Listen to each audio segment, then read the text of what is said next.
नमस्कार, आप देख रहे हैं न्यूज 18 राजस्थान। आपके साथ मैं हूं अभिषेक। बुलेटिन की शुरुआत बड़ी खबर से करेंगे। आपको बता दें कि टीम अशोक गहलोत की तैयार हो चुकी है और अब इंतजार हो रहा है पोर्टफोलियो का।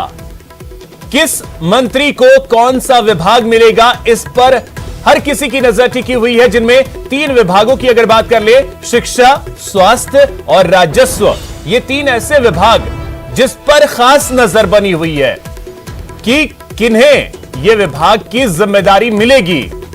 और आपको बता दें कि विभागों का बंटवारा कभी भी हो सकता है, इसकी लिस्ट जो है वो कभी भी जारी की जा सकती है और पूरा प्रदेश इंतजार इसी बात का कर रहा है कि किस मंत्री को कौन सा विभाग मिलेगा, किस विभाग की जिम्मेदारी दी जाएगी।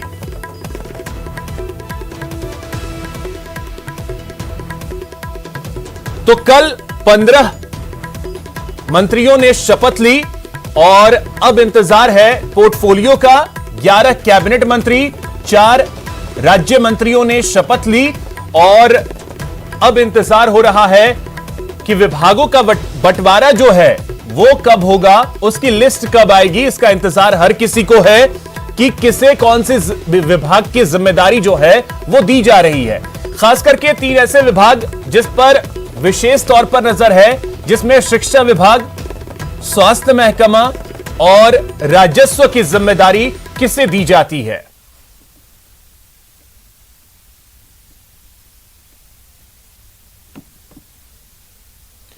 तो अधिक जानकारी के साथ सहयोगी दिनेश शर्मा हमारे साथ जुड़ गए। दिनेश, क्या जानकारी है, कब तक लिस्ट जारी हो सकती है? अभिषेक, देखिए, आज ही ये विभागों का बंटवारा हो सकता है और ये माना जा रहा है कि आज दोपहर से पहले विभागों का बंटवारा कर दिया जाएगा। कल मंत्री शपथ ले चुके हैं और आमतौर पर ये होता है कि शपथ लेने के कुछ ही देर बाद में पोर्टफोलियो जो है वो जारी कर दिए जाते हैं, लेकिन कुछ देर हुई है, शायद कोई कसमकस चल रही है अभी कि किस मंत्री को कौन सा महकमा दिया जाए। जो नए मंत्री जिन्होंने शपथ ली है उन्हें तो विभागों का आवंटन किया ही जाना है। इसके साथ ही कुछ जो पुराने मंत्री हैं उनके भी विभागों में फेरबदल किया जा सकता है। तो अभी ये कश्मकश चल रही है और संभावना है कि आज दोपहर से पहले जो है वो ये सूची जारी कर दी जाएगी कि कौन मंत्री कौन से विभाग का मंत्री रहेगा। और कयासों का दौर जो है वो जारी है। अभी सब समर्थक जो हैं, जो भी नए मंत्री बने हैं या जो पुराने मंत्री हैं, उनके समर्थक अपनी अपनी तरीके से कयास लगाए जा रहे हैं कि किस मंत्री को कौन सा महकमा मिल सकता है। और क्योंकि समर्थक तो जो है वो अपनी अपनी तरह से अपने मंत्री के लिए अच्छे महकमे की उम्मीद ही करते हैं और इसके साथ ही सोशल मीडिया पर भी जो है वो कई तरह के कयास लगाए जा रहे हैं कि किस विभाग को, किस मंत्री को कौन सा विभाग मिल सकता है। 3 महत्वपूर्ण महकमे, क्योंकि देखिए 3 मंत्री जो हैं वो मंत्रिमंडल से बाहर हुए हैं, जो विभाग खाली हुए हैं। डॉक्टर रघु शर्मा जो चिकित्सा महकमे के मंत्री थे वो अब मंत्रिमंडल में नहीं है। इसके साथ ही शिक्षा महकमा जो है वो खाली हुआ है, जो गोविंद सिंह डोटासरा इस महकमे के मंत्री थे, और अजीत चौधरी क्योंकि मंत्रिमंडल में नहीं है तो राजस्व महकमा जो है वो खाली हुआ। तो इसे लेकर कयास लगाए जा रहे हैं कि ये महकमे किस मंत्री को जो है दिए जा सकते हैं। जहां तक अनुमान की बात है तो ये माना जा रहा है कि हेमाराम चौधरी को जो है वो राजस्व महकमा दिया जा सकता है, क्योंकि हेमाराम चौधरी के पास पहले भी इस महकमे में काम करने का अनुभव है। पिछली गहलोत सरकार में भी वो राजस्व मंत्री थे, कैबिनेट मंत्री के तौर पर उनके पास जिम्मे था राजस्व। ये तो कयासों का दौर है, वो चल रहा है दिनेश, लेकिन साथ ही जैसा कि कल भी आपने जानकारी दी थी, आज मंत्री जो है वो चार्ज संभाल भी सकते हैं। बिल्कुल, देखिए, क्योंकि सचिवालय में जो है वो कमरे तैयार हो चुके हैं। इसके साथ ही स्टाफ भी जो है उनके, जो नए मंत्री जिन्होंने शपथ लिए है उनके साथ स्टाफ भी कुछ जो है लगा दिया गया है। कल ही जो है वो आदेश जारी हुए हैं स्टाफ के भी। तो पोर्टफोलियो का आवंटन तो होता रहेगा, लेकिन मंत्री जो है अपने अपने मुहूर्त के अनुसार पदभार संभाल सकते हैं। और क्योंकि आज सप्ताह का पहला दिन है तो कुछ मंत्री जो है वो, उनकी कोशिश रहेगी कि आज ही जो है पदभार ग्रहण कर लिया जाए। तो आज सचिवालय में कुछ मंत्री पहुंचकर ये भी हो सकता है कि पोर्टफोलियो आवंटन हो उससे पहले ही कुछ मंत्री जो है पदभार ग्रहण कर सकते हैं। चलिए, बहुत शुक्रिया दिनेश आपका तमाम जानकारी के लिए।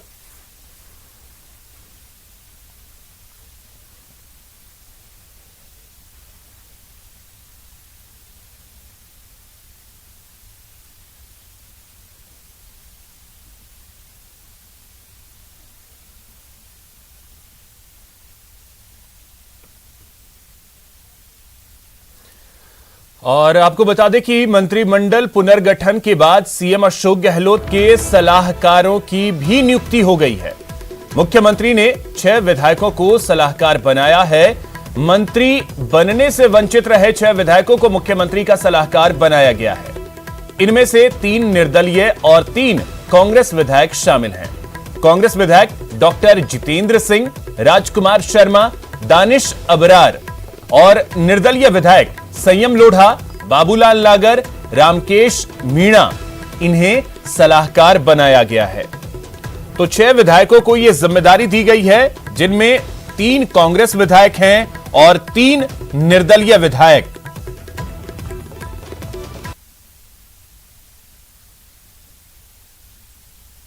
तो आपको बता दें कि जो 6 विधायक हैं उनमें जितेंद्र सिंह की अगर बात कर ली जाए, खेतड़ी से 5 बार के विधायक हैं। डॉक्टर जितेंद्र सिंह पहले कैबिनेट मंत्री रह चुके हैं। और इनके अलावा अगर अगले विधायक की बात करें, बाबूलाल लागर दूदू से विधायक हैं। बाबूलाल लागर, उन्हें सलाहकार बनाया गया है। 4 बार के विधायक हैं बाबूलाल लागर। पूर्व में ये राज्य मंत्री के तौर पर काम कर चुके हैं। अब बात अगर करें संयम लोढ़ा की, तो संयम लोढ़ा सिरोही विधायक हैं, सिरोही से जीत कर आए हैं। इन्हें सलाहकार बनाया गया है। 3 बार के विधायक हैं संयम लोढ़ा।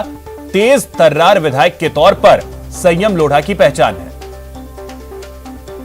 इनके अलावा बात राजकुमार शर्मा की करें तो ये नवलगढ़ से जीत कर आए हैं।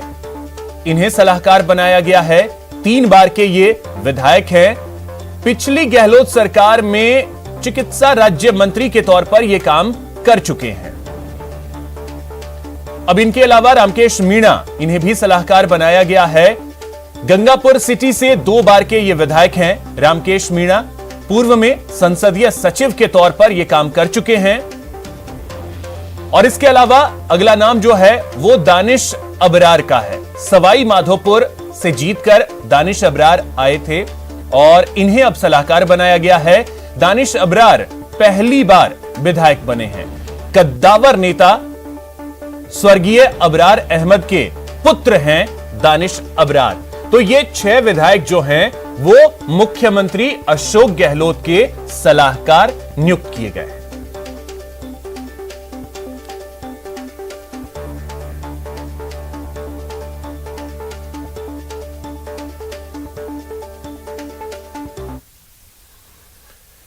सीएम गहलोत ने लंबे इंतजार के बाद भले ही अपने कैबिनेट का विस्तार किया, लेकिन उसमें हर समीकरण को साधने की पूरी कोशिश हुई। कोर वोट बैंक, दलित, महिला और अल्पसंख्यकों का ख्याल रखा गया, तो हर वर्ग को कैबिनेट में भागीदारी देने की कोशिश हुई। देखिए गहलोत कैबिनेट का सियासी समीकरण।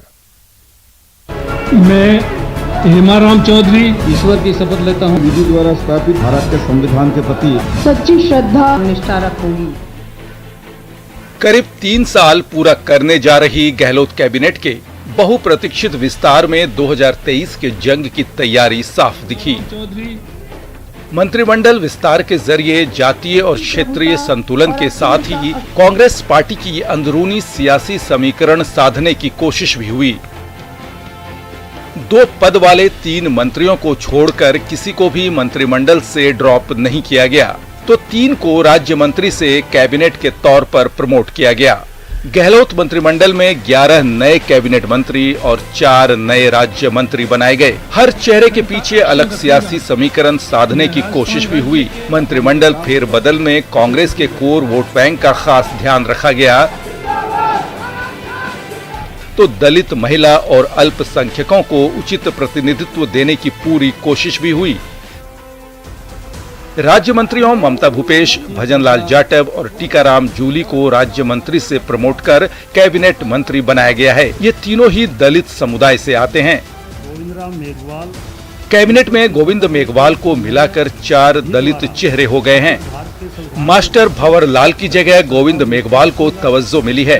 गोविंद मेघवाल के जरिए बीकानेर, चूरू, गंगानगर और हनुमानगढ़ के बड़े दलित वोट बैंक को मैसेज देने की कोशिश भी हुई। अशोक गहलोत सरकार में पहली बार 4 दलित मंत्री बनाए गए हैं। हेमाराम चौधरी, कुछ दिनों पहले ही विधायक पद से इस्तीफा देने वाले हेमाराम को सबसे पहले शपथ दिलाई गई, जो कैबिनेट के सबसे वरिष्ठ सदस्य हैं। इसके जरिए कई समीकरण साधे गए। हरीश चौधरी की जगह हेमाराम को कैबिनेट में जगह मिली है, यानी जाट की जगह जाट को लेकर जातीय समीकरण साधे गए। मैं रामलाल जाट जाट नेता के तौर पर रामलाल जाट को मौका दिया गया है, जिन्हें डोटासरा की जगह कैबिनेट में जगह मिली है। रामलाल जाट भीलवाड़ा जिले से कांग्रेस के बड़े नेताओं में से हैं। मैं महेंद्रजीत सिंह मालविया, महेंद्र सिंह मालवीय के जरिए आदिवासी बेल्ट के समीकरण साधे गए। बीटीपी के बढ़ते प्रभाव को देखते हुए मालवीय का दर्जा बढ़ाकर पार्टी ने आदिवासी वोट बैंक को भी संदेश दिया।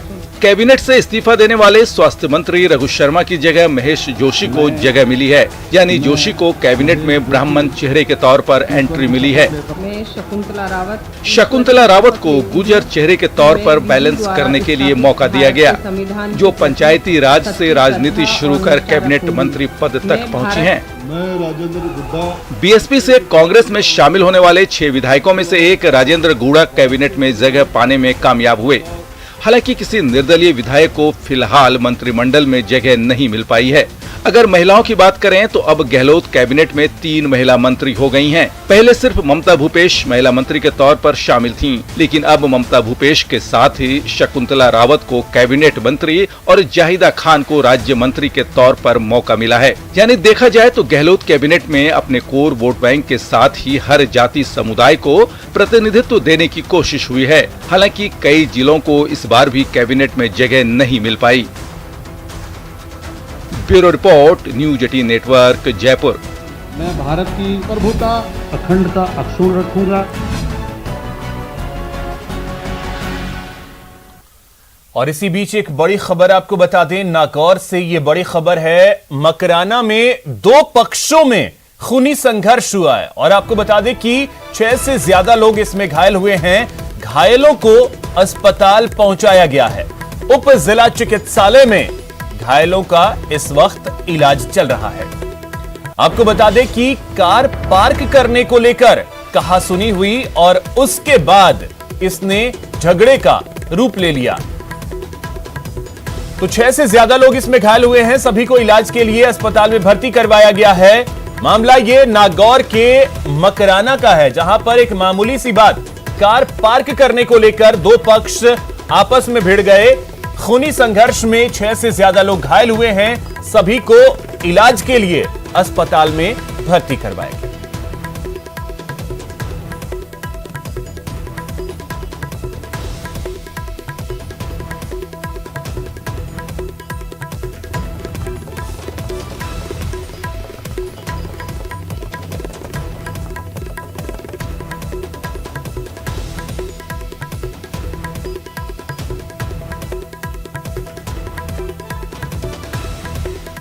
यहां रुकेंगे एक छोटे से ब्रेक के लिए।